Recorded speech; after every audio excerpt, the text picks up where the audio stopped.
So in case you guys don't know, since I've hardly mentioned it in videos, but I have an Instagram account where I post comics. Currently, I have 2 comic series running, MQ and his pals, a series about a Mimikyu named MQ, and 2 Pokefusions named Bold Turtle and Ekro, and a Nuzlocke comic detailing my very first Nuzlocke, which I may or may not make a video about, but very early in my Instagram account, I posted Pokemon tier list, where I did what no sane man should do. Share his opinions on the internet. And yeah, these tier lists were a mistake. Not only do I not agree with most of them anymore, but even when I was making them I knew they weren't accurate. Let me tell you how I went about making these tier lists. See, a normal person would use Tier Maker, but me, I used Google Slides. Yeah. But anyways, this created a problem. Sometimes, even though I wanted to put a Pokemon in one tier, because that tier was too full, I had to put them in a lower tier, which would then lead me to potentially putting a Pokemon I want to put in that tier in a lower tier. Then the Pokemon that were supposed to go in that tier would go lower, and so on and so forth. So even when these tier lists had just come out, they weren't accurate. So that is why I'm here today. We're going to look back on my old tier list, poke fun at the bad opinions I used to have, and maybe see how my opinions have changed since then. Hopefully I want to make another update video for the opinions I have in this video, right? Okay, let's go.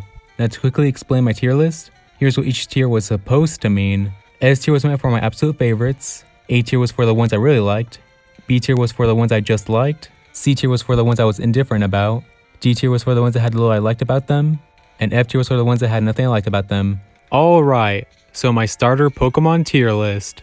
For starters, I put Grovyle and Sceptile in high S tier, which I guess I don't disagree with, but you can probably guess that Explorers of Sky strongly influenced this decision. Right now, I'd actually say that the Bulbasaur line, Ivysaur specifically, is probably my favorite starter. Other than that, S tier is perfectly fine. A tier is also fine, but I'd also move Grotto and Charizard up there now. A lot of the Pokemon I put up in C tier would not go in B tier.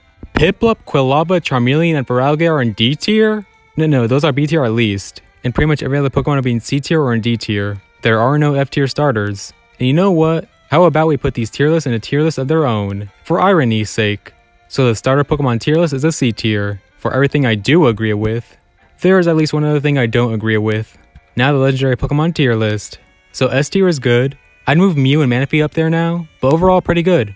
And after that, other than moving Zeraora to C tier, this tier list is actually pretty solid. A tier solid. So now the mega tier list. Alright, let me just say it. Baynet is S tier. As the treasurer of the Baynet Appreciation Club, I am ashamed I put in low A tier before.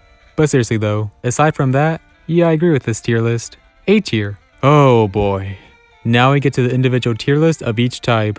Yup, I did a tier list for each Pokemon type. Let's see how they hold up. Also, I used the final stage of each Pokemon line to represent the entire evolution line. So starting with the Ghost type tier list, as I mentioned before in my Baynet video, Baynet is my second favorite Pokemon, so it would absolutely go in S tier, right next to Mimikyu, who is still my favorite Ghost type and Pokemon overall. After that, Froslass, Dragapult, and Rotom are S tier too now. After having finally used them in playthroughs, I've really come to love them. From there, I would just have to put Marshall and Cursula in A tier, and we're set. A B tier tier list. Next is a Fairy type tier list that I did after the Ghost type tier list. Since Mimikyu is a Ghost Fairy type, and this tier list, I actually still fully agree with. Yeah, I can't believe it. A tier list I made back in 2019 still holds up today. Nice. S tier tier list. Now for the Flying type tier list. Fearow is now S tier. I like it. Aerodactyl, Crobat, Charizard, and Skarmory are A tier at least. Noctowl is S tier. And overall, this tier list is C tier. Also, I just want to mention that we're going to be going through these tier lists a little more quickly, since there are a lot to cover. Move Dragapult to S tier, and the Dragon tier list is set. A tier. Move Hypno to S tier, and the Psychic type tier list will also be set. Marshall just needs to be A tier, and the Flying type tier list will be good. After having used an Excadrill lately, I've really come to like it, so it's definitely an A tier Pokemon now. As such, the Steel type tier list is A tier. Wow, we're getting a lot of those. Similarly to how my opinion on Excadrill has changed, so too has my opinion on Torkoal. Recently, I replayed my copy of Pokemon Shield, and did much more of the Battle Tower, and had a lot of fun using Torkoal from the slow team in double battles. Just have Torkoal use Protect on the first turn, while partner sets up Trick Room, and Torkoal becomes an absolute monster. The Fire type tier list is A tier. The Water type tier list is an absolute mess. The Water type has the largest amount of Pokemon than any other type, and I definitely remember hating trying to put every Pokemon in this tier list. F tier. Move Quagsire and Excadrill to A tier, and the Ground type tier list would be set.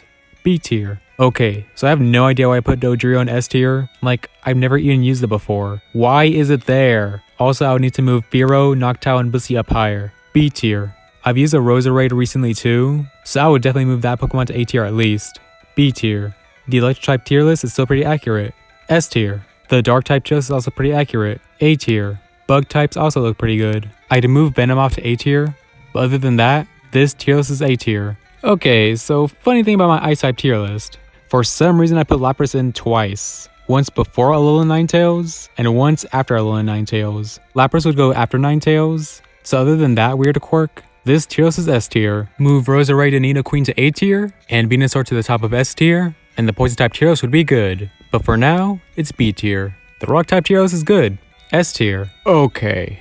So that's all the tier lists based on the Pokemon types. But we're not done here. At least since these next few tier lists would have less Pokemon, I can go more in depth with them. Baby Pokemon. This seems to be the first tier list that doesn't have any Pokemon in F tier. So that's something. So first I'd move Igglybuff higher on the tier list, in front of Munchlax. Elekid would be top of A tier. And overall, this tier list is a certified A tier. The pseudo-legendary Pokemon tier list. And still very accurate. S tier. Ash's Pokemon tier list. Still accurate. S tier. Pokemon region tier list. I would now put Kalos in A tier, but this tier list still holds up.